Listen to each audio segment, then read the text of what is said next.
All right, so side project. I've got a gas tank for my GL1000, and Kagan bought a gas tank for his. It's a Honda 450 chopper, right?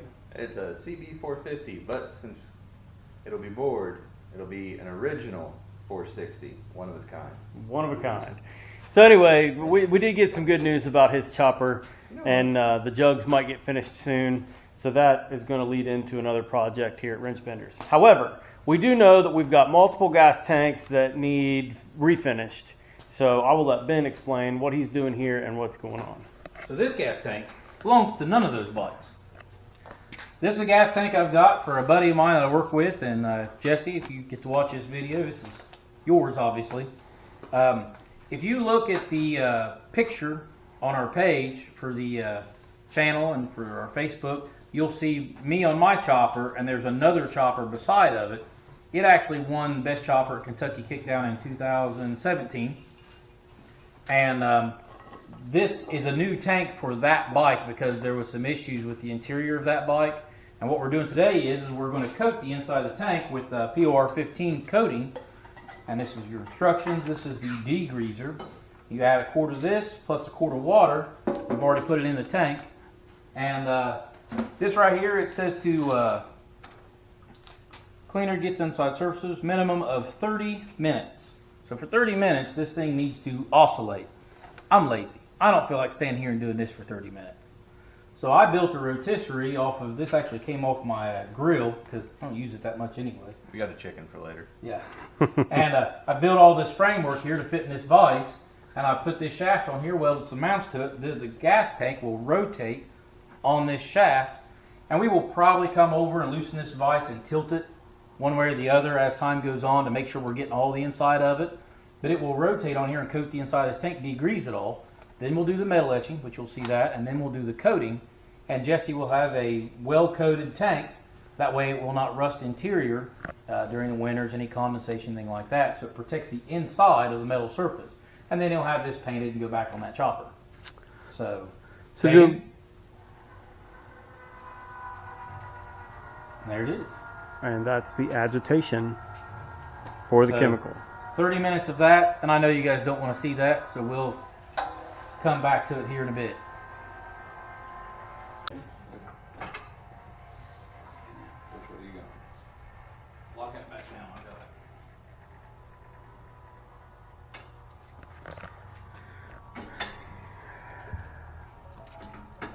Okay. Continue on. What'd you do? Not trust my arm? Wow.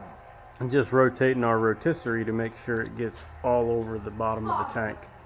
And then in about 10-15 minutes, we'll rotate it back the other way, make sure it gets in the other side of the tank. I'm going to release it and then give it to you, okay?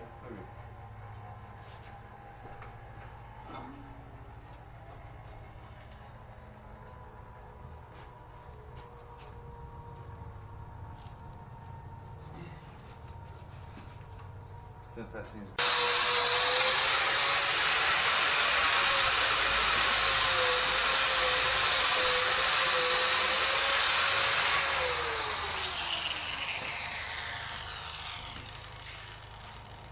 And rotate it again. Another 10 minutes straight like this, and then we'll swap out material. Alright, so the degreasing stage is done. It's been in there for about 40 minutes. And we've had it at every angle imaginable. Yep, we've rotated it to different angles. So it got all over the inside of the gas tank, and there he's emptying it out. Smells like 409 or Windex. That's what it smells like. So now we're going to move on. Not that I recommend sniffing the fumes of degreasers and stuff. It's probably what's wrong with me. Not a good idea. We're going to move on to the metal etching stage,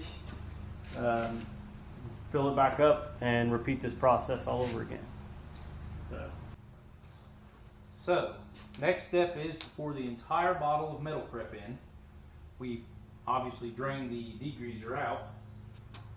So I've got the plug up here done and the funnel in it. There's the metal prep. Okay. And action. There we go. So the first bunch was 2 quarts because you do a quart of the degreaser and a quart of water. This is 1 quart because this is just the metal prep. You're not supposed to add anything to it. So once this right here runs through the motions, and we'll do the same thing, in 10 minutes we'll change it, and in 10 minutes we'll change it, and in 10 minutes we'll run it back. Once we run through that again, then we've got to dry it out really good before we put the sealant in. So, see you then. Day 2 of the gas tank coating. So once we did the metal etching, we let it sit overnight. Ran some air dryer through it, well, actually a hair dryer and a heat gun. Dry this thing out. We want to make sure that there was no water left inside this tank. And you can't let it sit too long because it'll flash rust. And that's why we come out here the next day so we can get this thing coated before it starts flash rusting. So we've got it completely dry on the inside, and we're ready to take off with the POR-15. A little tip. What's that? You're going to read some directions to kind of help, let everyone understand what's going on.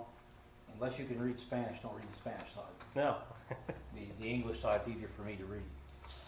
But so the biggest problem right now is you open the can up, which I've just opened it up now, and it's not a uniform color. It looks like it's like dark in areas and light in areas. So it says you need to mix it until it's a uniform color, and then you will pour the entire contents of this can in the tank, and then you will roll the tank around to get the right angles. And it doesn't roll nearly as much as we're going to do, like 5 minutes, 5 minutes, 5 minutes to make sure it's coating every area. And then you have to get all of it out and don't leave any puddling. Yeah, so what he means by that is we'll put it in, we'll run it 5 minutes straight, tilt it one way, 5 minutes, tilt it back the other way. Just in case you're curious what he meant by 5, 5, and 5. Just want to make sure that the whole tank gets coated. So I'm mixing it with a nail because it reaches the bottom of the can, just to get it all one uniform color here. Okay.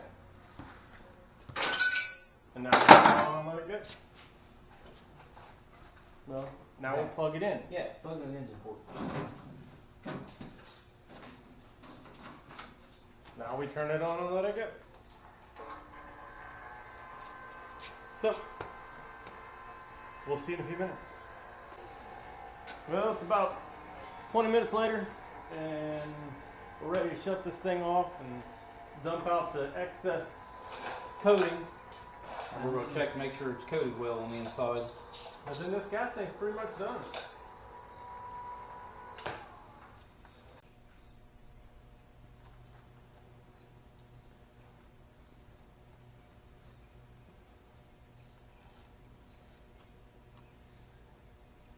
What you see here, we did a visual inspection, and there was one little area about that big around that didn't really quite get enough. So now we're manually making sure that it's coated. So we're really doing the best we can to make sure this entire tank has got what it needs so it works well as a gas tank. And it looks pretty good down inside there. So he's just doing a little bit of touch-up work to make sure that it's up to our standards. Gotta make sure Jesse's taken care of. Yeah. Alright guys, so we found that one spot that we didn't like inside the tank, and we were able to move the tank around and use the excess POR-15 that we had to get it coated like we want. So I'm going to let you see down inside here if Ben can, yes, you can see all that shiny silvery metal. That is the POR-15 coating on the inside of the gas tank. Now, the problem we had, spin that thing around here, Ben, is these right here, where the bolt on is, those ride up inside the gas tank a little bit, and they stick up about that high inside the tank. And the very top of one of them didn't get quite the coating we wanted, so he's able to maneuver it around to get it to drip over that and run down and coat the surface of that. yeah, a little bit of extra 10 minutes of manually moving it. I mean, them are a thick enough bung that even if they had a little bit of rust on them, it would take forever to rust through that bung. You're wanting to protect the sheet metal of the tanks, what you're wanting to protect. But, I mean, you want to I want to coat the entire inside of the tank. I don't care what metal it is. And that's what we accomplished here. We visually inspected it, and we've got a light down inside both sides. We're able to see down in it pretty good. It is what we think good to go.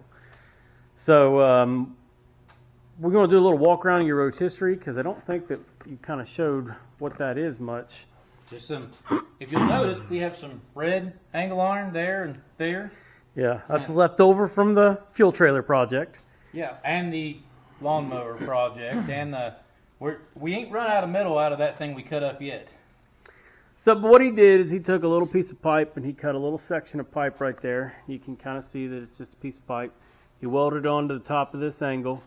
And we had some old ball bearings. These are race bearings. Is that what that is? Yeah, it's just the ball bearings, all it is. And he's got them inside the pipe on both ends. And this is just a rotisserie motor. Off of a grill. Off of a grill. And that bar just pops out. Well, there it is. See, Yeah, the bar and the bearings pops out. pop out too, so we can use these bearings for other projects in the garage later on. They're not just for this rotisserie. And one thing to mention that he built as a protection, because this bearing pops out, he made this little piece, which is to prevent the bearing from walking you gotta out. get it all the way in first. There it is. There you go. So now it prevents it from walking out either So direction. when you tilt it for the rotisserie, that bearing won't just fall out this side, or I've got a plate made on this side to keep it from walking out. I didn't do that on this side, and this one actually does tend to walk out a little bit, but it's supported by the rotisserie, so it's not as big a deal. Before we do our next tank, I'm going to put something on this one to keep it from doing that. So That's pretty much what we got here, and that's how we accomplished the task. If you guys have any questions, as always, leave us a question in the comment section below. We'd be glad to answer anything that we know, or hopefully we can find an answer for you. And shout out to Jesse. Thanks for giving me a chance to do this project for you. Yep, appreciate it, Jesse. Thanks for watching, guys. Until next time, see ya.